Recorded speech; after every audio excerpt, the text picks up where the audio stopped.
broadcast live from Joao's apartment. It's like, come on, internet. They're like a bumper that'll... Nope, that's why, again, unfiltered. It's unfiltered. Raw. It's very visceral. So, staring at how this freaking thing rotates. At the circle of patience. patient. Circle of completion. The circle of completion is incomplete. Complete. Actually, I remember that poster from Delete or Decay. It said on one side that the Delete faction is I will delete. On the Decay faction is I will decay. If I were the Delete faction, I'd be like, okay, go ahead, decay. Please, by all means, decay. Hand me a victory. So, can you give me a background on what's the difference between, the feud between those two factions? Because the last time I was sort of up to date with They wrestling. had kooky, mysterious, scary gimmicks, so they made them fight. Yes. Okay. Basically, it's a big gimmick fight with 30% of the action happening in the ring, and the rest is taped. Oh, okay. Because budgets. Yes.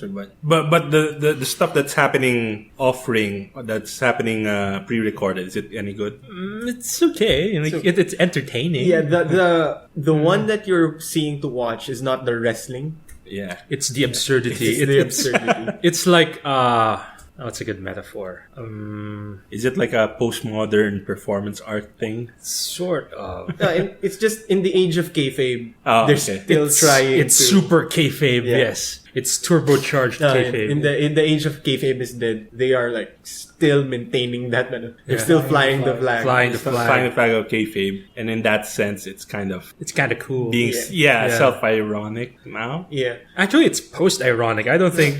Yeah, you have to shed all sense of irony to be able to pull off something like that. It's done with a straight face. No, because it's still not as ridiculous, but still trying to be true to its core, so it's not meta-ironic. Yeah, it's not... Post-ironic. It's, But I guess for a performer that's Post-kayfabe. that's some fine balancing act that you have to do. Like, you want to do the kayfabe thing because that's what the script calls for. That's what the booking managers are asking you to do. But at the same time, you want to do your own thing as well. Now, the thing is, that wasn't a booking decision. It was Matt Hardy's decision. And they've given creative control. This is for TNA Impact Wrestling, right? Yes, For Impact Wrestling. it was, I think, Billy Corgan who gave Matt Hardy free reign. Yeah, just do whatever, because Corgan likes So that. Billy Corgan's wrestling outfit is now merged with TNA, or No, what? Billy Corgan is now GM of TNA. He's okay. actually suing Dixie Carter to become The full owner. owner. Yeah. Of TNA. Yes. Oh. Is this kayfabe or is this No, the real deal? this is there are court documents, not but kayfabe. The suit technically okay. is the liquidity or solvency, right? What's the term? The suit is about that and more. Yeah.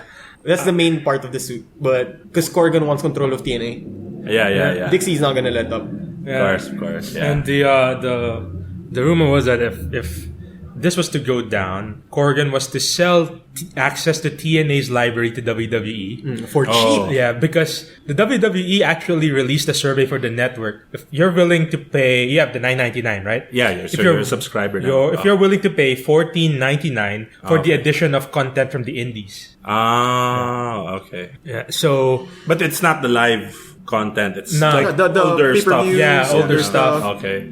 pay-per-views probably a month after. Okay. But imagine having access to Ring of Honor. Yeah. It's like all wrestling under one Under one banner. Yeah. under one platform. Yes, and the suspicion was that that would be the reason why you buy the TNA library. Yeah, and then okay. after that, by next year, Corgan wanted to rebrand the entire promotion, so they'll shed the TNA name. Yeah. I don't know if they'll shed the Impact name. Yeah. I think they're gonna keep Impact. Yeah, there'll probably be Impact Whatever Impact new Wrestling, name. A lot Impact of- Corgan. Yeah, there's a lot of puns. Yeah. Impact Zone of Impact. Yeah. Like Although the next pay-per-view is excuse me. like what's it called? This Broken Mania, or I forgot the name, but it's Broken Mania or something. It's a takeoff from the- Broken the- Matt Hardy's name, is it? Yes, the final episode of TNA, the brand, would have been like a total non-stop deletion. Total non-stop deletion. Yes.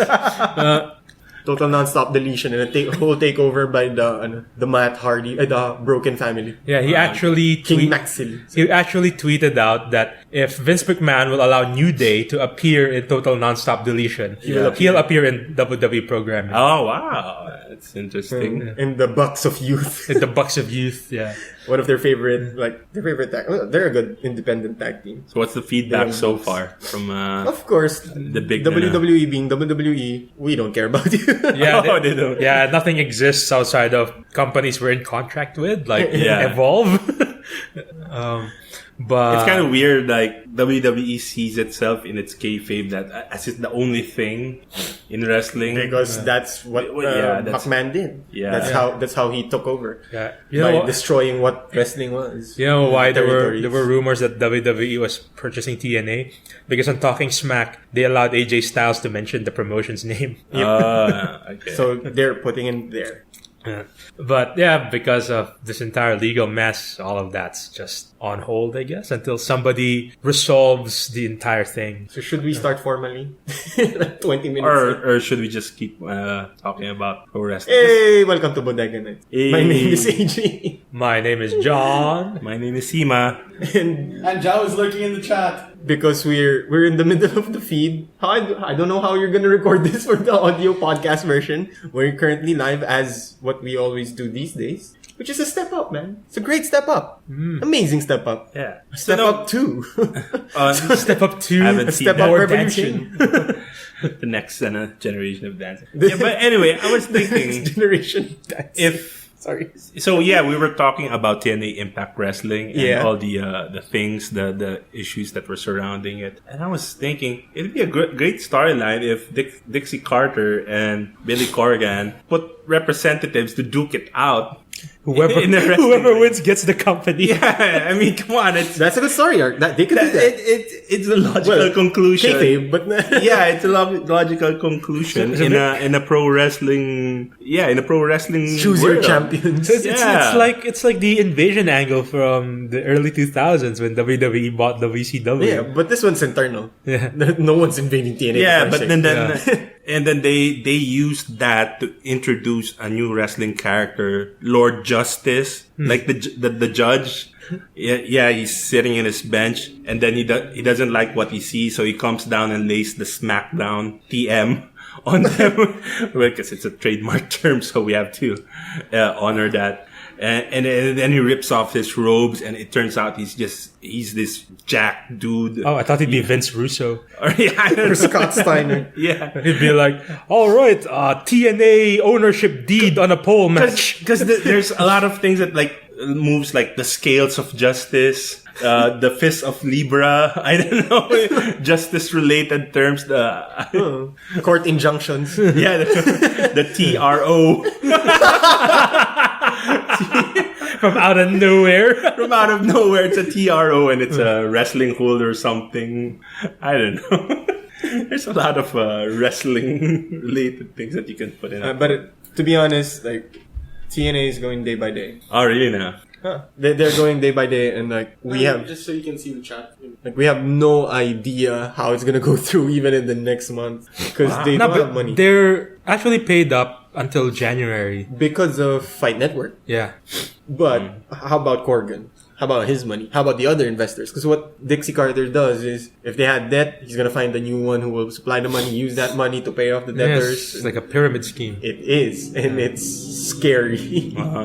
It's like one debtor after another, or one investor after another. It's like you just use the new money to pay off the old money. Yes, pyramids. old debts. To pay off the new debts. Yeah. So that's kind Dixie of is it. currently liable because she's raining, like lawsuits are raining down on her left and right. Oh wow. And there's been like feelers. Some of TNA wrestlers are like sending out feelers to WWE that they're interested of working, and WWE says we're currently looking for a lot of talent to fill up our roster. So things could be interesting the next few months. Yeah, but is the WWE gonna send their offers in a briefcase that looks so suspicious? Then you have to climb it on the ladder. Yeah, they have to fight over. aren't most of TNA's talents ex-WWE guys anyway? Like, Well, yeah, but Lashley. Well, there's some new guys like EC3, who used to be at NXT. There's Mike Bennett. Who else? Eddie Edwards, I think, and the other Filipino guy, DJZ. DJZ. To be honest, I'm not sure how they're gonna work that out. If they need, for me, honestly, if they need wrestlers. If WWE needs wrestlers, they could always just scout. There's so much talent out there, and if they're willing, if of course the talents they're gonna scout are willing to be part of WWE, So, because they don't have the stellar reputation.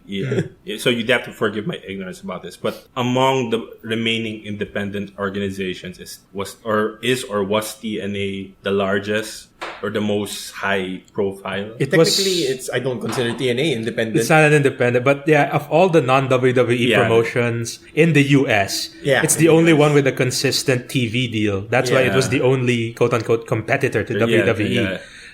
Ring of Honor doesn't have one, I think. Probably have an internet deal, but I'm not sure. Beyond Ring of Honor, it was TWG, doesn't have a TV deal. Doesn't have a TV deal.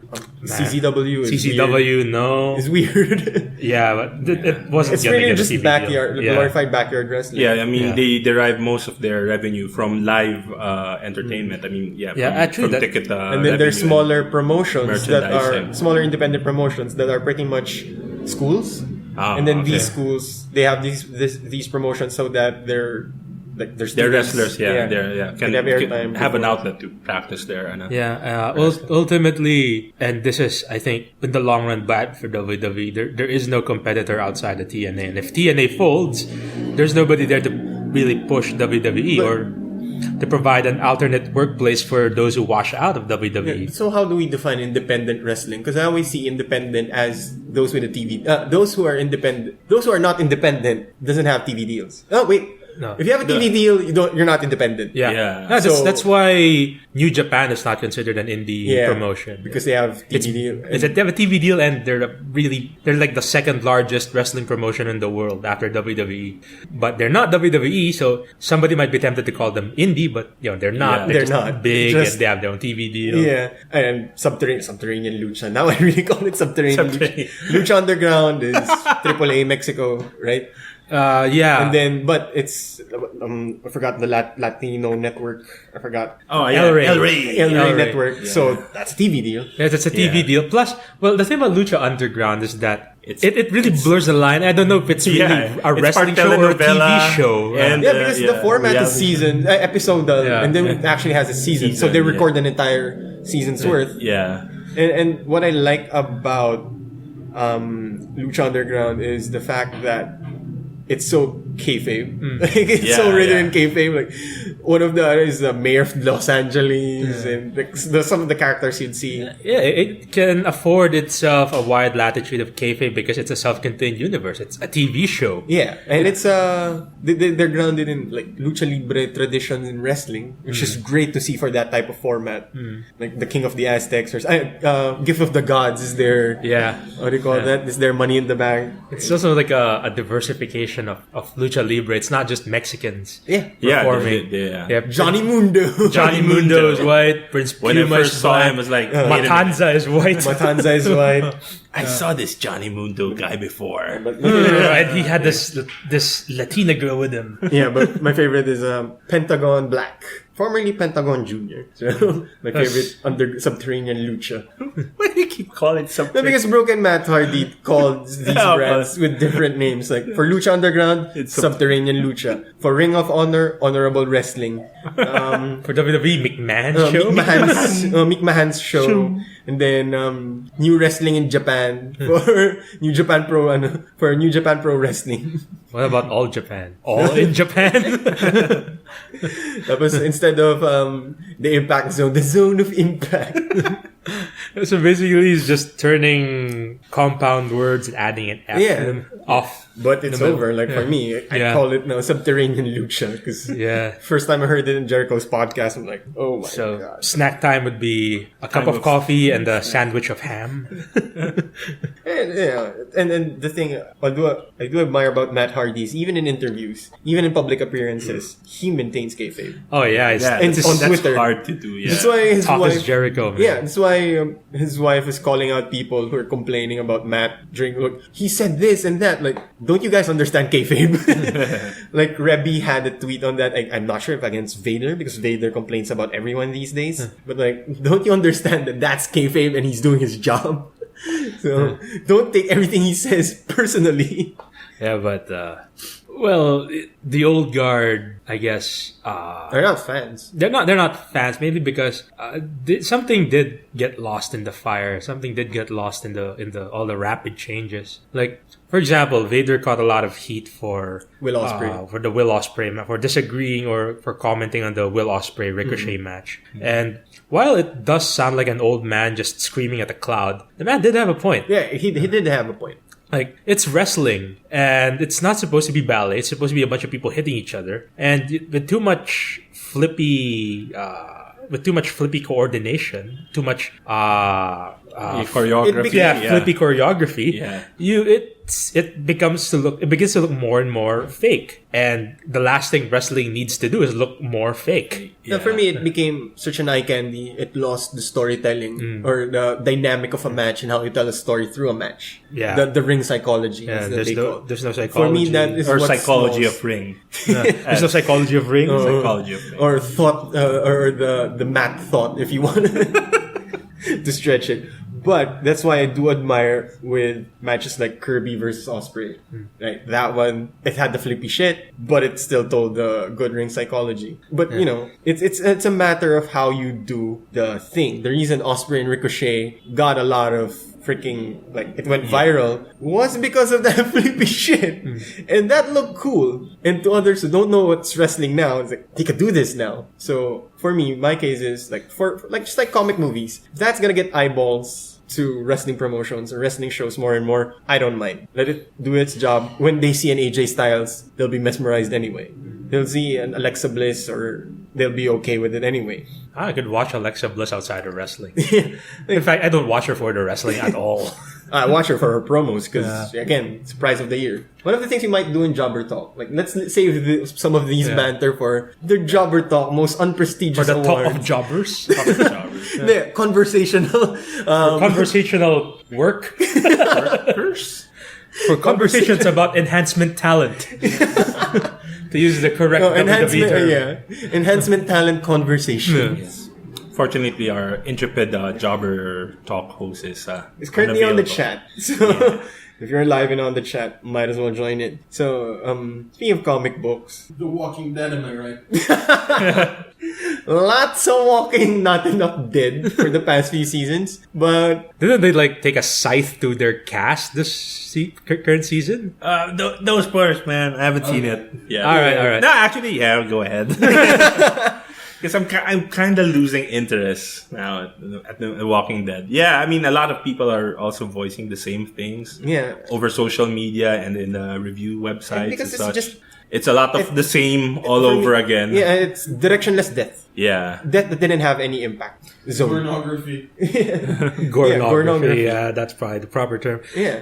And I think it's not just The Walking Dead afflicted with that sickness. I think Game of Thrones has been afflicted with it for a while. Yeah. Season 5 Game of Thrones. Season 6 Game of Thrones was probably the I think, best are they season. teasing that this next season is the last one? No. There are two more seasons. Two Two more seasons. But they're shorter. Yeah, 7 episodes. Yeah, 8 episodes each. 8 episodes because budgets. Yeah, for budgets. And I think the schedules as well, because they had to push back the shooting schedule because they had to wait for winter this time. Because winter is Winter's coming. finally here. No, it's finally here.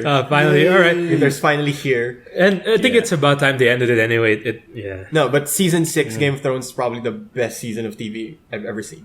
Then close second is season 4 of what do you call this? Of Breaking Bad. Like I was really surprised with Breaking Bad. I thought it was disappointing. The first half of the season was and then okay, wow, great. Bad has been broken. Yeah, bad. Yeah. Not good. They had the premonition. The premonitions. No, So but many premonitions. Yeah, but Breaking Bad is good. Feed your addiction. These days, I don't really have a TV show because I'm playing Paladins, but seems you're on Deep Space Nine. So Yeah, I've been on a Trek binge for quite some time now. because it really needs quite some time Yeah, That's a lot of trek to go yeah, that's through. a lot of Trek to cover and without walking. So, Trek walking. Anyway, Yeah. also that's why it's called Star Trek. Oh, okay. Imagine that. So Mind blown. I Mind just blown. found out about After it now. all these years. Huh, that's why it's called Star Trek. It's not Star Stroll, it's Star Trek.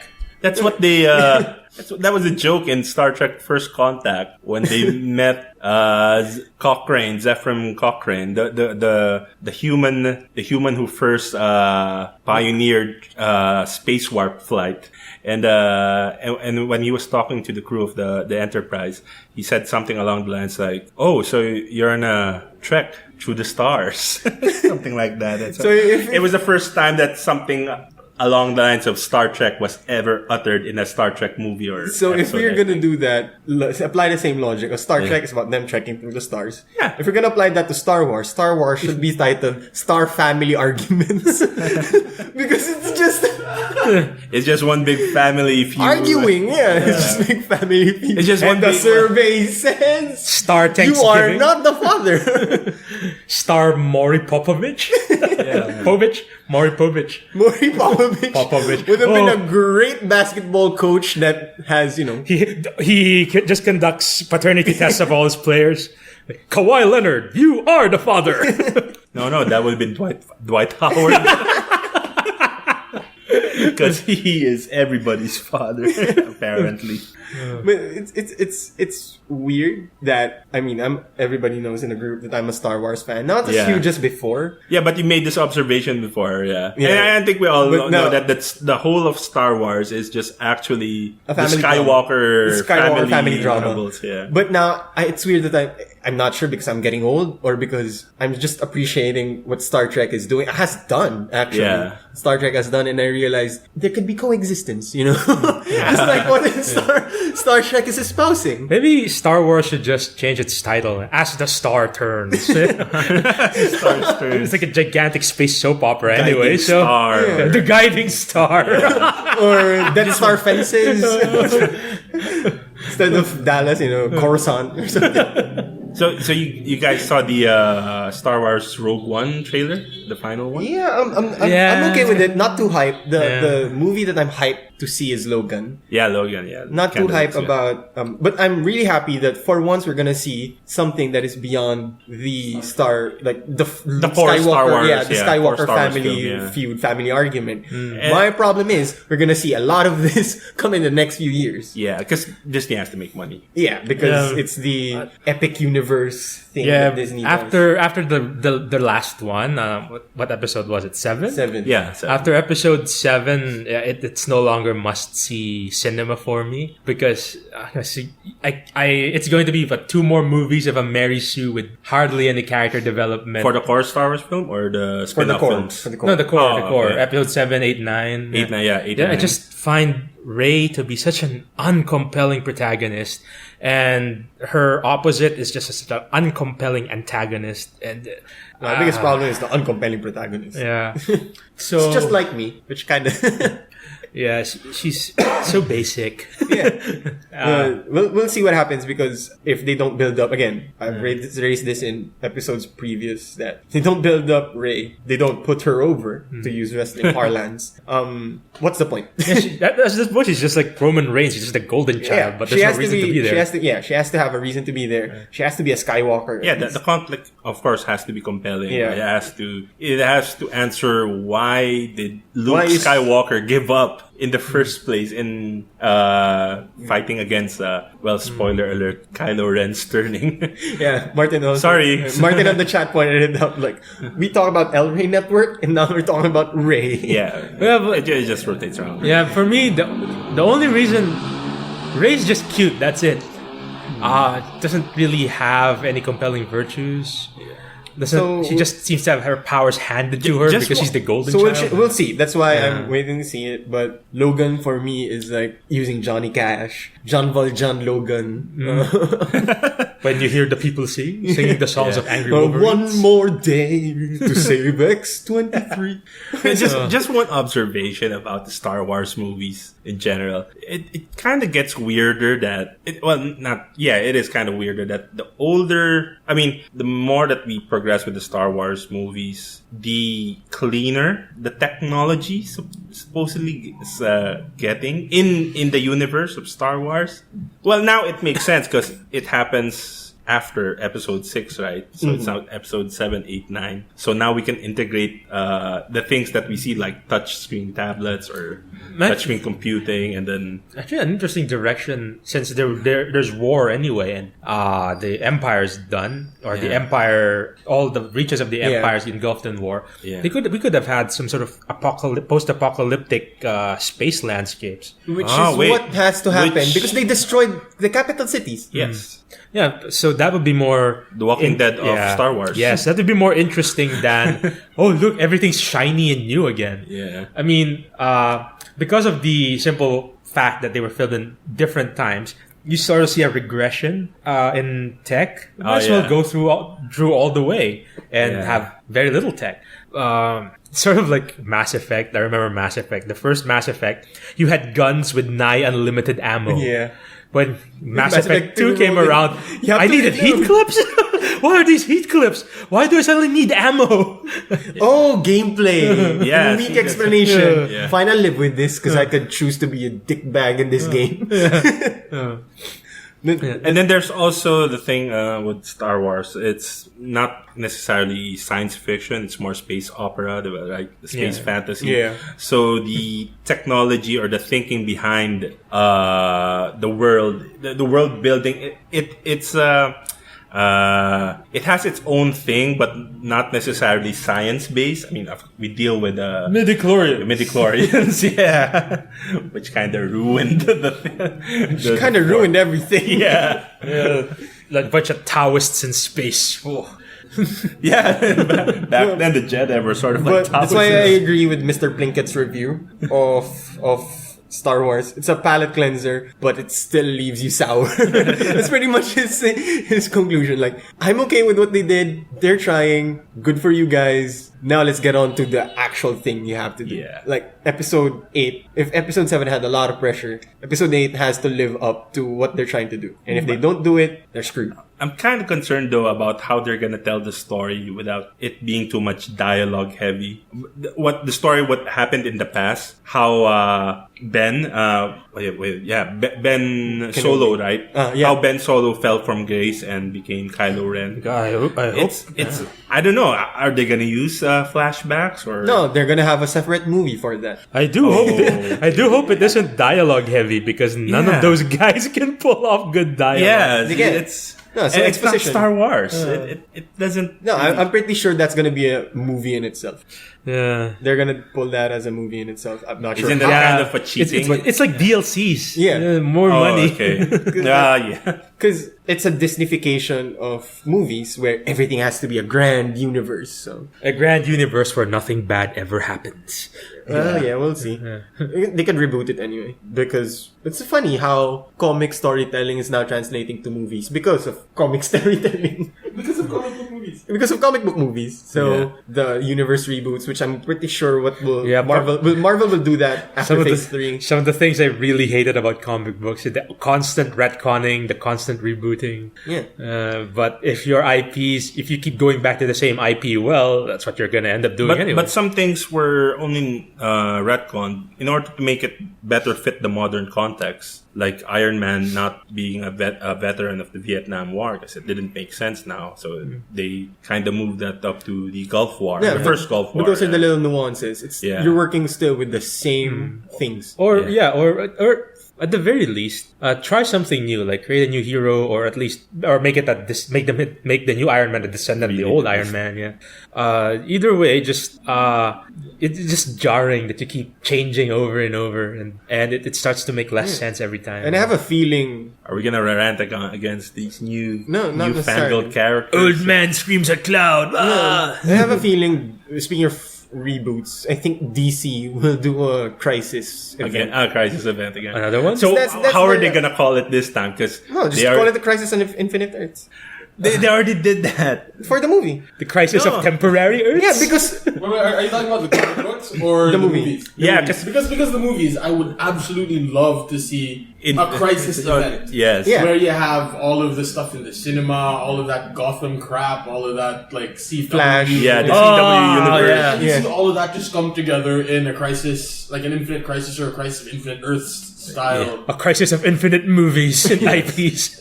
Like, I think that would be a really good endgame for them, in the same way that the Infinity Gauntlet is a good way endgame. for like the Marvel Cinematic Universe. But going back to John's thing about comic books, it's a weird balancing act because they try to change things up by Captain America is now Hydra. Yeah. And then which is like jarring, yes. But at the same time, you have people that are really mad that they changed it, so they kind of always go backtrack. back Yeah. to things staying the same even if they change. Yeah. Which is this is a balancing act.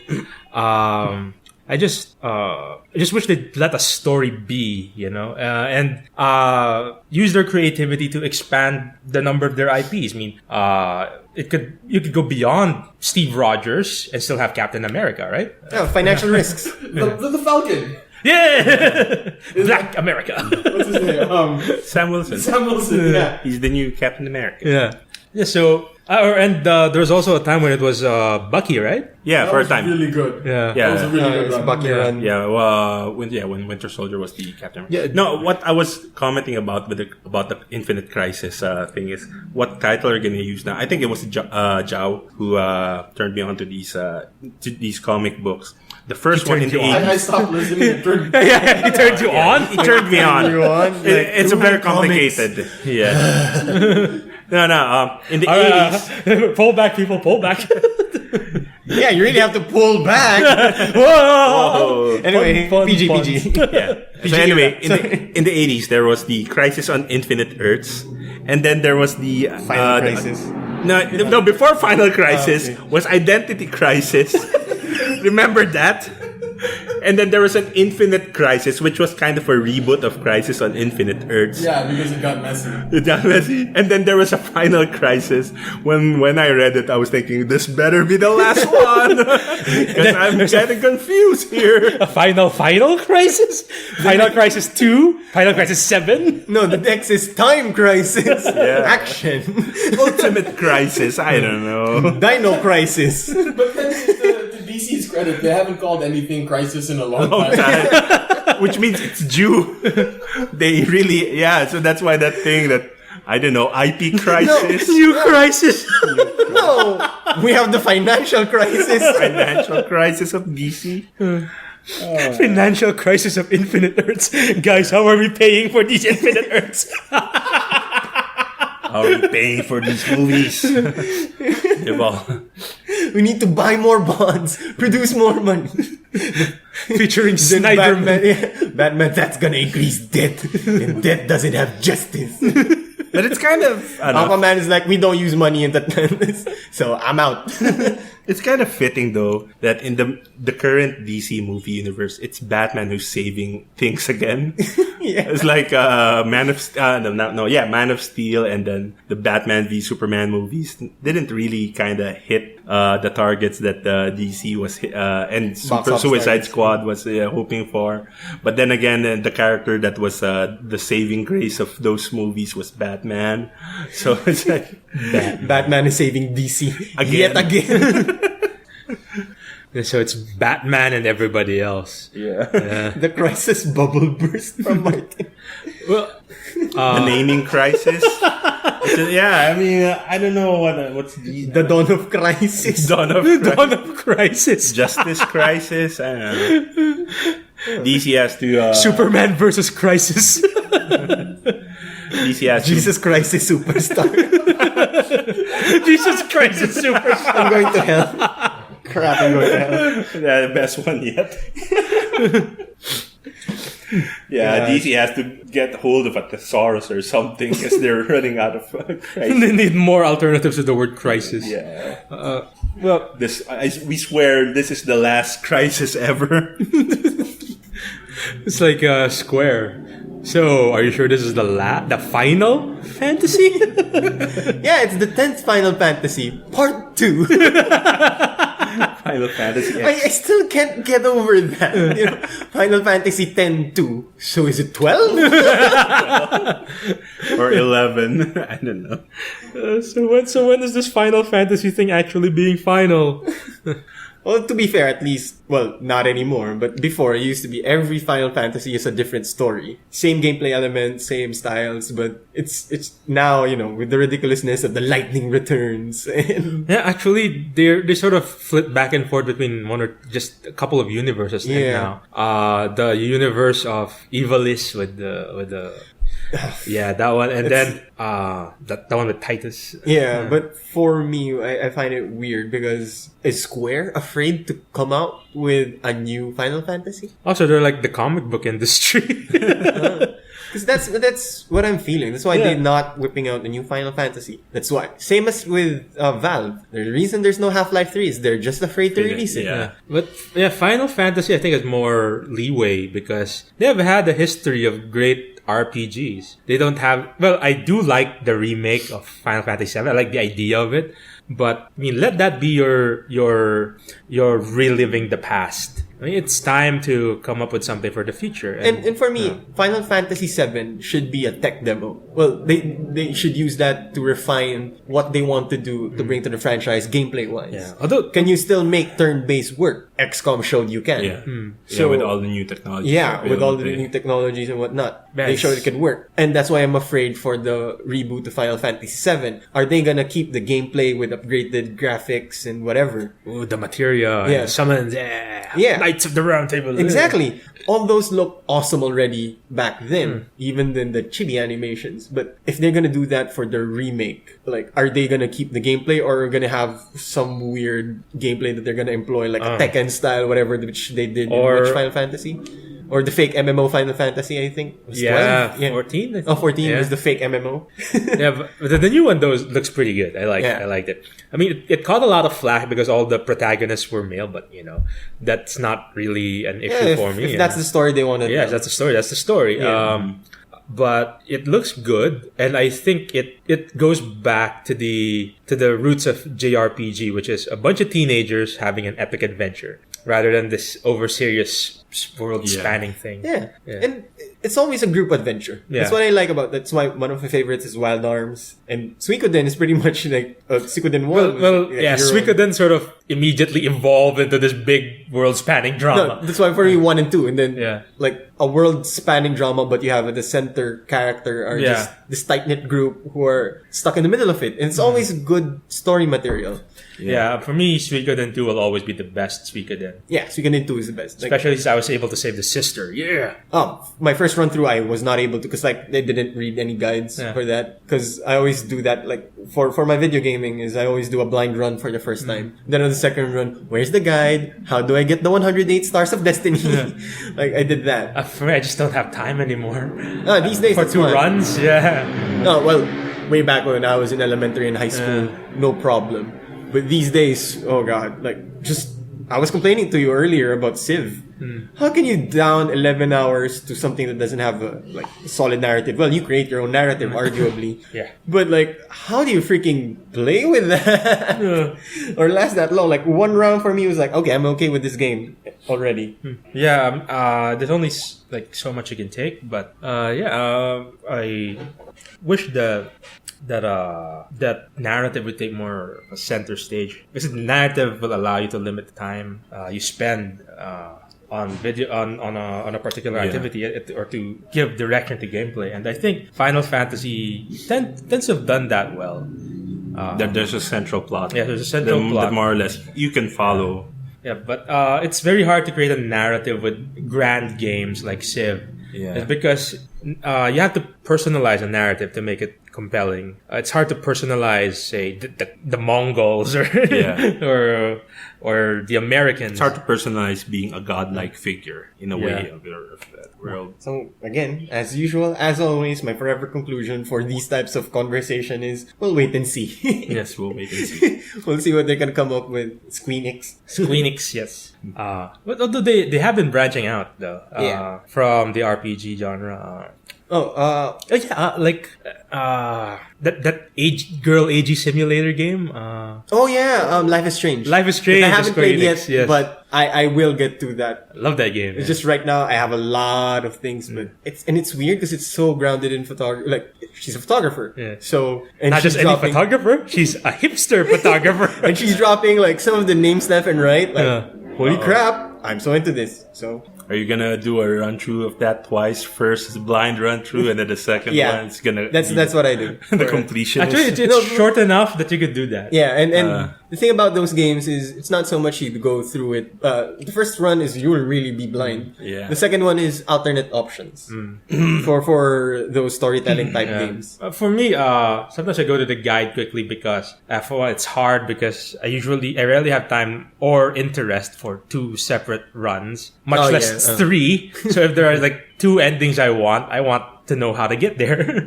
I didn't do that type of run for Walking Dead, Telltale's Walking Dead, because I was just so invested in the decisions I was making. But for Wolf Among Us, although I do believe, I feel that the Wolf Among Us is a more superior Telltale game than Walking Dead was. It's just that with Wolf Among Us, I did 2 runs because I think it was so good. Like, I just want to play this again. So, because I had problems with Walking Dead, not so much with your protagonist perfect. It's so weird. It's so senseless. I think it follows because of the source material. Yeah, like, you make decisions, but ultimately, With Wolf Among Us, I felt my decisions had more impact. Yeah. I'm not sure because I haven't read Fables, and everybody, my sister, John included, everybody I know is really good. It's really good. Yeah, it's Fables. So, and I always believe that if your source material is weak and you're gonna translate into another, find ways to improve that. Like the flaws of the previous one. Jurassic Park. Yeah. Wait, the Fables that we're talking Actually, about. the Jurassic Park novels are pretty good. Yeah, I've read them. They're actually pretty good. What was creatively well done was when they went beyond the books. Right? And like Jurassic World for me was pretty good. The epic was there. The dinosaurs were there. It was compelling. Sorry. Yeah. So and it's such a rare, like the only other example I know is it was your fault. I will cite this example was So he turned you on to something? No. Oh. Yeah, kind of did for Watchmen. Okay. Watchmen's ending, like it gave me a change of heart afterwards. Like after talking to John about it. So for me, that was a great way of improving on the source material. Even that small detail in the end. Spoiler alert. Where instead of the lesson is instead of always choose the happy ending. Yes. No, just try to improve on it. Talking to you, Walking Dead. Like, your source material has a flaw. Didn't improve on it, so oops. Yeah. Or you could also go like the path of Rain, Story of Mary Queen of Scots in Gossip Girl style. Alright. Because it's a retelling at least. Oh my God, Mary Queen of Scots is Or for me, like Vikings. We all know the Vikings. They pillage, they kill. How can we make that different? Magic realism. Oh, okay. I thought it meant making them millennials. No, they kind of do look like millennials. Although Lagertha. Yeah. I was like, hey, look, this Viking could have passed for somebody from Portland. And what else are like or Marco Polo? Make it absolute crap that everybody would enjoy it. But they ended it, right? They stopped making it. No, it's still going. There's still season 3? Yeah. Oh, good. No, because I enjoy how bad it is. Really, Yeah, it's so bad. Like, I've only seen the first episode. And like, Genghis Khan was like, everybody is welcome here. Christian, Muslim, Christian, whatever. Or they're a Greek god, blah, blah, blah. It's like, when did Kublai Khan go to sensitivity training? Did they have like HR in the Mongol Empire? Wait on season 3, because on season 3, like they're building up. Kublai is gonna go up against Christian heretics, so that's gonna be fun. Because it's so weird, it's so cheesy, it's so bad, but it's so amazing. What's that about? That's like the liberties that they took. Yeah. Like So much liberty. because with the Mongol Empire, like those guys were pretty integrated insofar as religions go, but it wasn't out of some altruistic let's all coexist. It's we can make money out of everybody. Yes, we can make money out of everybody. Everybody has trade. Yeah. Silk Road! But then it feels like they're repurposing that fact to fit the modern narrative. Yes. And I'm not sure if that's like a smart thing or not. Yeah, I mean, it's funny though. Yeah, it's kind of funny. That is why it is. Because I've always thought the Mongols we're not gonna take the low road. We're gonna take not the high road, the Silk Road. I was keeping that. By the way. That's been in storage for a while. Just waited a chance to bust it out. Finally had a chance to bust it out. They went with that, and these guys on the show are like, nope, we're gonna do things differently. Sure, okay, but I'm entertained, and for me, that's my bottom line with entertainment. If I'm entertained, I felt my time was worth it. Yeah. Good. If I felt my time was wasted, that's when I say it's bad. But people have their own way of entertaining themselves by turning people onto things. Yeah, some entertainment there. What? You need to... What? How long have we been recording? 50 minutes. 50 minutes? Oh, Rico just got on. Oh, you did? Yeah. Alright, let's continue. Oh my god. Okay, so since we're talking... This shit is 2 episodes. Since we're talking a bit about video games beforehand, and then we switch to historical TV shows, historical fiction TV shows. Any of you guys ever seen Westworld? No, Not yet. It's so good. I want Watch it. I want to, because from what I've heard, it's so good. Yeah. So good. What I've heard is that's one, it's good, and then they take sensibilities from Red Dead Redemption. Yeah. It's a team. It's a show about a theme park populated by robots who are abused and are hurt by the human guests. And it's sort of it's a sort of an AI awakening self-consciousness story. It's like the Matrix and the Battlestar Galactica. It's like the Matrix. But it's in a sci-fi western setting. It does have some flaws. It's kind of it's a slow burning TV show. It takes some time to get where it's going, and even now in the current episode, there's still a lot of questions. But it's just so intriguing, and the saving grace. So the season is currently ongoing. Yes, currently ongoing. We're in the fourth episode, and then but the saving grace is the performances there are good, because you've got Anthony Hopkins, Evan Rachel Wood, James Marsden, Ed Harris, all these Jeffrey Wright, all these top-notch actors, and then the cinematography and the sound design and the music. Also, another top-rate production. I'm not sure if Martin thinks we're talking about Wayne's World. No, Westworld. Sorry, Westworld. So Westworld party HBO. time. Excellent. No, we're talking about Wayne's World. Wayne's World. Party time. Excellent. We're not worthy. Oh, that's a great title for a DC movie. Wayne's World. Bruce Wayne. He saves DC, the DC entertainment universe again, the DC cinematic universe. It'd be like Bruce Wayne going through every DC IP and going, we're not worthy. Well, the others are gonna say to Bruce Wayne or Batman that they're not worthy of him. Yeah, Batman is like a DC god. Yeah, because he will look down upon them and say, No. Wait a minute, that's another DC character. And then, strictly speaking, he wasn't even DC, I think. No, Was it a Dark It was Horse? Vertigo. Vertigo, yeah. Yeah. So I don't know if it counts. Well, Vertigo looked down and said, no. Jeez. What else? Since we're keeping up with the TV thing, Yeah. let me let me start with a story.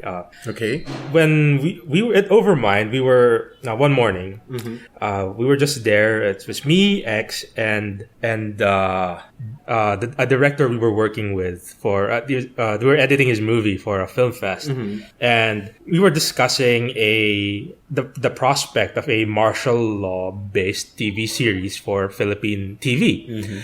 Good luck finding somebody who'll air that. But wait. That wasn't the point, though. Okay.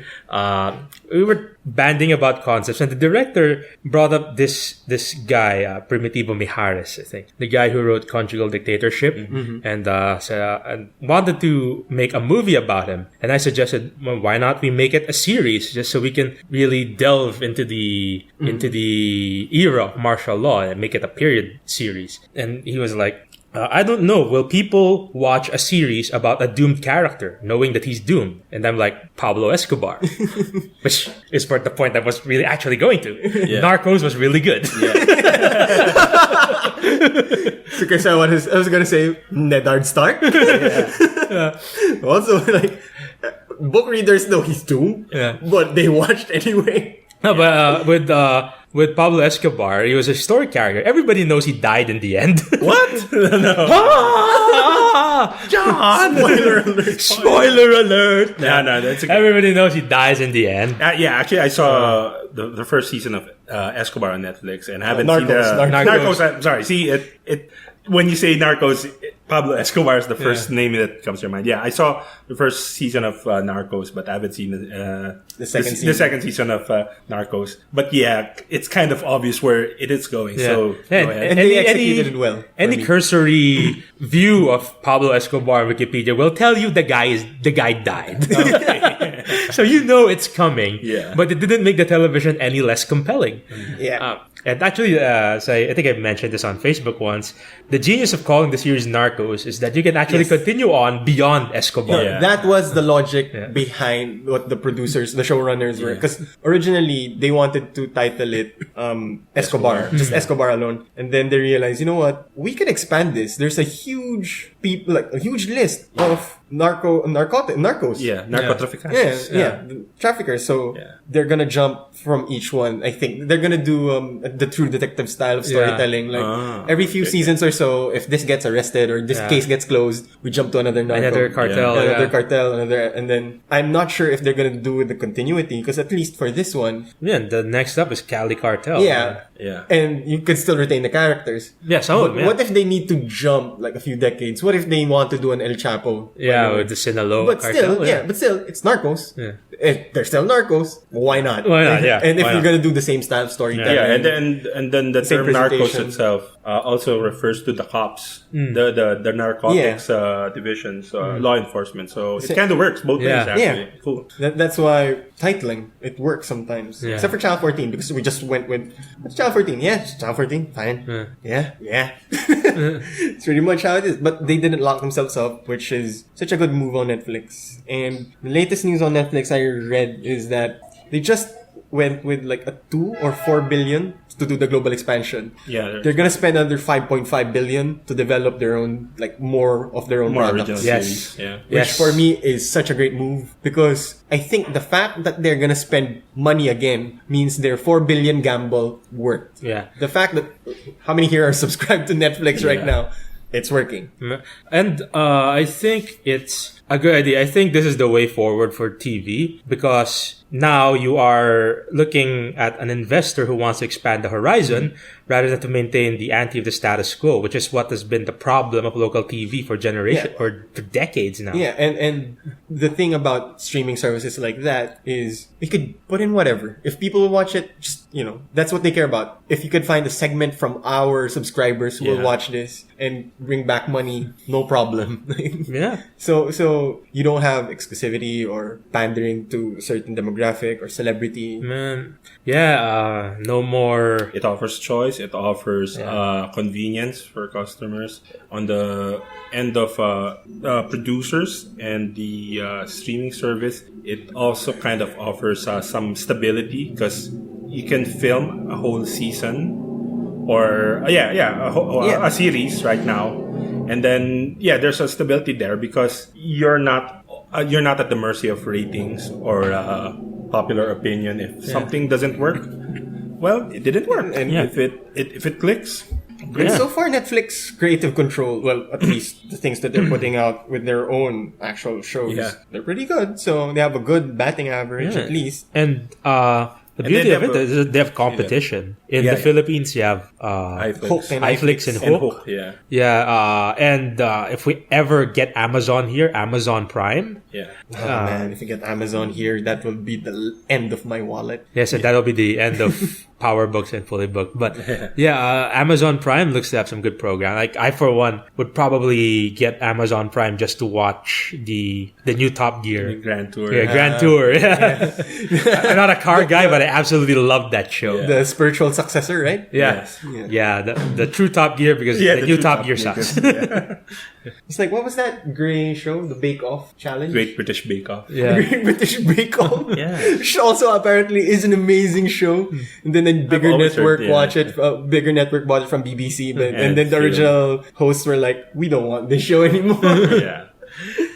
Because sometimes it's not the show itself. Sometimes it's the chemistry of the people within it. The charm of the show. The charm, which is why the new Top Gear doesn't work, because the three new guys they got just it just doesn't work. It doesn't gel. Wait, so how did they got this? What's the title of the Amazon car show? Grand Tour. The Grand Tour, was that after Jeremy Clarkson was booted from they didn't renew his contract. There you go. But the British are far too polite to say that in public. So he was let go, and then after a while, because I think they had to let some time pass before they were allowed to sign up with another. Pretty much. But non-compete clause. Non-compete clause. Yeah, they were taken by Amazon, and they had a big budget. I think $250 million. It's more interesting because Netflix was the first network they talked to. One of the first. Yes, and Amazon slipped in with a bigger offer. Okay, so last minute snag. Because Top Gear is on Netflix. It's the old Top Gear. The old Top Gear. BBC Top Gear. But this one is it's a brand new concept. Yes. And I think they're trying. They wanted to do some of the old Top Gear stuff, but BBC's lawyers are watching them like a hawk, so they can't do stuff like bring stage over. So they had to do their own gimmicks. But what's important is the charm and dynamic. It's those three. Because that was what's missing. Chris Evans, no relation to that Chris Evans. Not Captain America. Not Captain America. Another Chris Evans. Then they used Matt LeBlanc. And some other dude. Because the two main presenters, to use British parlance, was Chris Evans, not Captain America, and Joey Tribbiani. Yes. Joey Tribbiani, yes. And they're the two main presenters. No. The new one. Clarkson and the other and two they had sort of special co-hosts or co-hosts that only came up in certain segments, like friends from the old Top Gear, like Sabine Schmitz, the German race car driver, Eddie Jordan, who was a former Formula One team owner, a car pundit, and Chris Harris, who's a motoring journalist, well-known British motoring journalist, and I forgot the name, but his first name is Rory, who is a journalist in Top Gear, the magazine. So they do the real, sort of the more serious stuff, some of them. But anyway, so the thing is, Chris Evans, mostly, not Captain America, was not well received by the public. Because his jokes fell flat. He's a radio DJ. Yeah, he's a very good radio DJ. But I don't think, I think, the TV presenting gig wasn't quite a good fit for him. So the ratings fell, BBC. Well, apparently he quit, but I don't know if the BBC. Again, British politesse. But I think that was pressure. It was because for the first time since the 70s, Top Gear's audience dipped below 2 million. It was a really big dip. So that's why he was let go, and because he was not the one with leverage. I think there was a him or me type thing with him and Joey Tribbiani. Joey Tribbiani had more leverage. So it was him that had to go. The big problem was not so much just Chris Evans. It was really the lack of chemistry. The lack of chemistry. I mean, at some point, I don't know, BBC should have realized that people tuned into Top Gear not so much about the cars anymore. I mean, Clarkson already catches a lot of flack for the subjectivity of his facts. right? Right. But people did not watch that show for the car facts. They watched it for the three of them. Yeah, for how they present the car facts. Yes. And when Clarkson left, I think Hammond and May also knew that without Clarkson, the chemistry just wasn't there. And rather than have their brands go down with BBC's stubbornness, they left. And now we have the Grand Tour. Which includes the original cast, but Amazon produced. Yes, Amazon produced. And they also have the original Stig. The guy who sued Clarkson because he didn't allow him to reveal that he was the Stig. The man who Clarkson sued because he revealed that he was the Stig. So they have this segment that was like, so what do we call our new racing driver? The Stog? The Ben Collins? Because his real name is Ben Collins. The other one. And that is the story of How I Met Your Driver.